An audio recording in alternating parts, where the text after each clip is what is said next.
Assalamualaikum warahmatullahi wabarakatuh. Jumpa lagi dengan saya tentunya hanya di Yuni Agri Channel. Kali ini saya sedang berada di sebuah perkebunan kelengkeng. Jadi kita lihat memang kelengkengnya banyak sekali. Ini merupakan buah-buahan yang ada di negara tropis juga. Salah satunya di Kabupaten Damasraya. Kalau kita lihat ini luas sekali kebun kelengkengnya. Dan kali ini saya berada di Nagari Kurnia Selatan, tepatnya di Kecamatan Sungai Rumbai, Kabupaten Damasraya, Provinsi Sumatera Barat.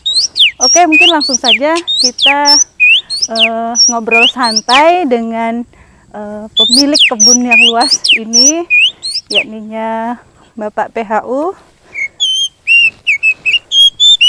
Selamat sore, Mas PHU. Sehat?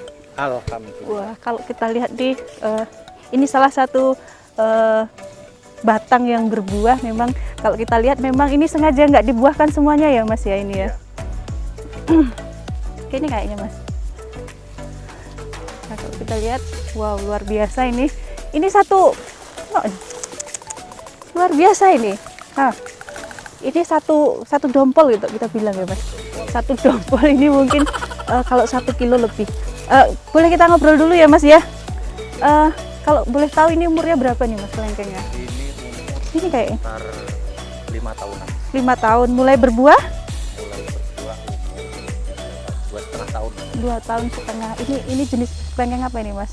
Ini kalau boleh tahu. Kalau dulu namanya New Crystal. New Crystal ya. Kalau sekarang sertifikasinya Kateki. Kateki. Ini udah bisa dipanen ini Mas? Ya. Boleh kita cicip ini ya. Kalau kita lihat ini yang mana? Ini yang udah diambil ya. Nah, kalau kita, langsung juga boleh. nah, luar biasa.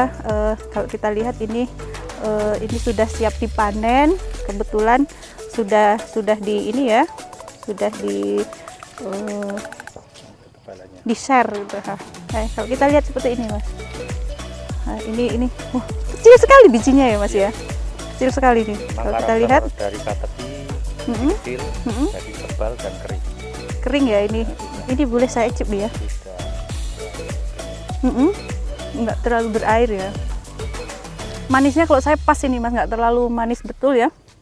Ini sebenarnya kalau dibiarin agak seminggu lagi, naik lagi kemanisannya. Masih breaknya masih naik lagi nih Mas.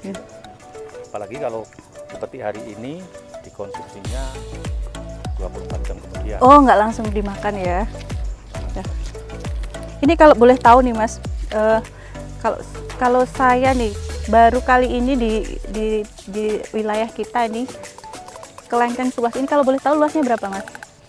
Untuk kebun yang ini cuma 1 hektar. Total jumlah batangnya 200 batang.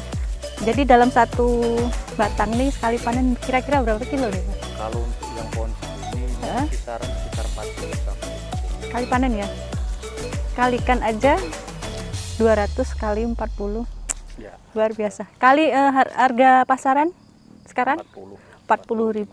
Luar biasa. Jadi ini salah satu petani yang berinovasi menanam buah-buahan yang ada di lahannya. Sebelumnya nih lahan karet ya Mas ya, lahan karet. Misalnya lahan karet.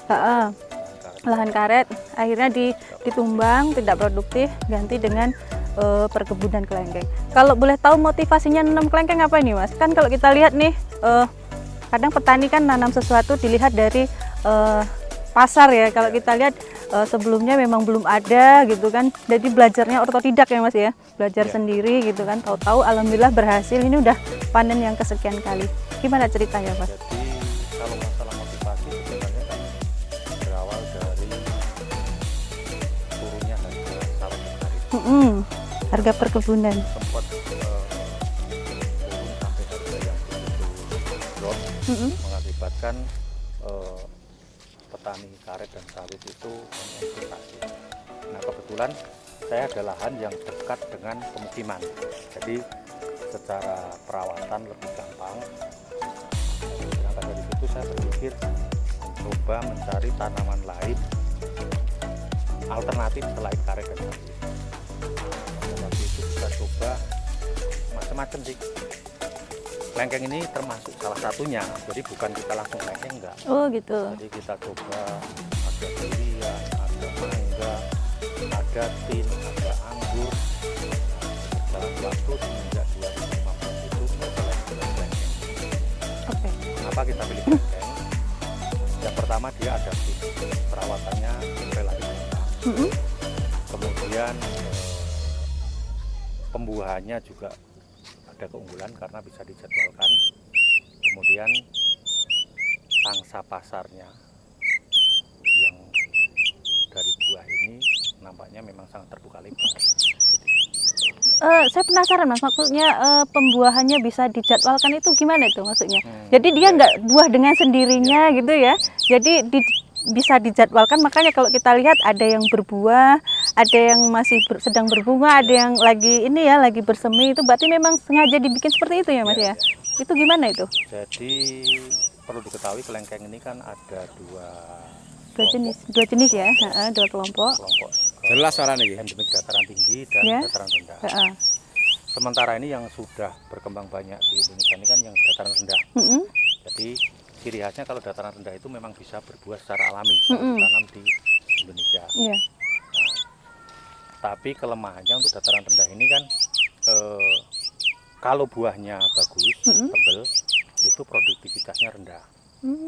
Seperti jenis mata lada, satu jari gitu kan. Nah, sementara kalau yang untuk buahnya lebat itu buahnya tipis, kayak DR, Kuangre. Nah, dari situ akhirnya ada penangkar yang mengimpor bibit dataran tinggi. Varietasnya itu macam-macam, ada Ito, ada New Crystal. Nah, kalau yang dataran tinggi ini itu kalau ditanam di Indonesia tidak bisa berbuah secara alami. Gitu ya. Jadi solusinya itu harus dilakukan perlakuan khusus. Kalau istilahnya pembosteran. Pembosteran ya. Jadi untuk berbuah harus diboster. Memang pada awalnya nampak merepotkan. Tapi di satu sisi disitulah keunggulannya. Dengan diboster itu berarti tanaman ini bisa kita atur kapan kita mau membuahkan. Nah, jadi dari situ akhirnya kita berkesimpulan kalau tanaman ini bisa kita hindari saat-saat musim buah. Nah, jadi harga tetap bisa stabil. Nah, Oke. Kemudian ini Mas, kalau kita lihat ini sebagian kan dibungkus-bungkus nih. Ya. Ini tujuannya apa Mas? Dibungkus-bungkus kayak ini, biar nggak kelihatan atau gimana? Apa memang harus perlakuan seperti ini nih? Nah, kalau kita lihat. Pembungkusan ini sebenarnya kan untuk menghindari hama. Oh, ada hama juga ya, kelelawar ya. Jadi karena pekebun kelengkeng di sini masih sangat minim. Iya. Jadi kelelawar yang menyerang itu masih sangat banyak. Beda kalau sudah banyak ya. Kalau kita lihat ya luar biasa nih. Ini sampai apa kalau bahasa Jawanya rembuyuk. Rembuyuk. Ini kalau kita lihat ini luar biasa jumlah butirnya satu tangkai ini. Kalau boleh tahu ini ada penjarangannya nggak Mas waktu pentilnya? Waktu masih ini ya, masih kecil. Sebenarnya ini kalau aslinya itu daunnya itu cuma nampak tinggal 50%. Oh gitu. 50% buah. Berarti ini udah di penjarangan juga ya ini ya? Tapi karena kita mengejar kualitas buah, kita lakukan penjarangan itu sekitar 40%. 40%. Ini berarti sudah penjarangan aja penjarangan. seperti ini buahnya, saudara. Masya Allah, ini luar biasa sekali. Kemudian kalau boleh tahu Mas, seperti yang yang Mas PAU sampaikan tadi, kita lakukan pembosteran itu sama dengan pemupukan ya. Itu kalau boleh tahu rahasia pemupukannya itu dan durasi atau jaraknya itu gimana nih? Pembosteran itu sebenarnya bukan pemupukan ya. Beda ya? Beda. Jadi gini. Beda pupuk sendiri. Itu sebenarnya perlakuan khusus. Untuk membuahkan. Untuk merangsang bunga. Jadi tanaman itu dari vegetatif jadi generatif. Nah, sedangkan pupuk sendiri memang harus ada perlakuan khusus. Iya. Yang dalam tanda kutip menyetreskan tanaman. Oh, gitu ya. Pembosteran. Nah, tapi sebelum pembosteran tentunya harus dipersiapkan. Harus dipersiapkan batangnya dulu, nutrisinya. Jadi, kebutuhan tanaman ini untuk generatif harus dipersiapkan. Kalau nggak dipersiapkan, kita booster pun nanti hasilnya tentunya nggak maksimal ya. Oh iya. Gitu. Jadi pembosteran dengan pemupukan beda, tapi pemupukan tetap dibutuhkan saat ini. Berarti pupuk tetap organik, non organik ya. Iya. Keduanya dipakai supaya hasilnya maksimal. Ini udah siap panen ya Mas ya? Siap panen. Siap Tapi panen. masih bisa sampai sekitar 15 hari. Ini kan sudah mulai panen nih Mas. Berarti sudah ada pembeli-pembelinya ya. Kalau kita tengok kan kadang ada pembeli yang datang untuk dijual lagi, kemudian ada konsumsi. Tapi saya rasa ini bisa menjadi salah satu agrowisata sepertinya ya. Agrowisata tentunya yang ingin bawa keluarganya untuk beredukasi masalah buah-buahan bisa bawa ke sini untuk beragrowisata. Jadi sekalian manen di sendiri gitu bisa ya Mas ya. Manen sendiri tapi pulang ditimbang. Tetap ditimbang pulangnya. Kemudian Mas kalau boleh tahu kendalanya apa nih selama berkebun kelengkeng ini? Kalau kita lihat memang kan baru sampean yang melakukan inovasi berkebun kelengkeng seperti. Kalau boleh tahu kendalanya apa Mas? Kalau kendalanya itu sebenarnya ya lumayan banyak sih. Yang pertama kendala non teknis.